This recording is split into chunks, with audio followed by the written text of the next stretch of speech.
એક મહત્વના અને મોટા સમાચાર પ્રાપ્ત થઈ રહ્યા છે। આગામી 7 દિવસ રાજ્યમાં ભારે વરસાદની શક્યતા નહિવત છે। કેટલાક વિસ્તારોમાં રાજ્યમાં વરસી શકે છે છૂટો છવાયો વરસાદ। 4 સિસ્ટમ સક્રિય થઈ પરંતુ ભારે વરસાદની શક્યતા નહિવત હોવાની હવામાન વિભાગ દ્વારા આગાહી કરવામાં આવી છે। આગામી 7 દિવસ રાજ્યના કોઈ પણ વિસ્તારમાં ભારે વરસાદની શક્યતા નથી। કેટલાક વિસ્તારોમાં છૂટો છવાયો વરસાદ પડી શકે છે। 4 સિસ્ટમ સક્રિય થઈ છે પરંતુ હાલ ભારે વરસાદની શક્યતા નહિવત હોવાની હવામાન વિભાગ દ્વારા આગાહી કરવામાં આવી છે।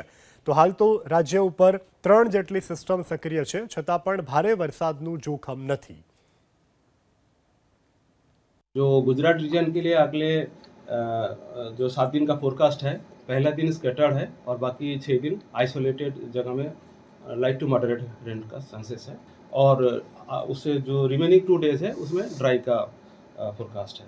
हाँ, अभी तो बारिश भी कम हो गया है और टेम्परेचर आज जो मॉर्निंग में मैक्सिमम टेम्परेचर हमारे पास रिपोर्ट आई हुई है 30.7 है अहमदाबाद के लिए।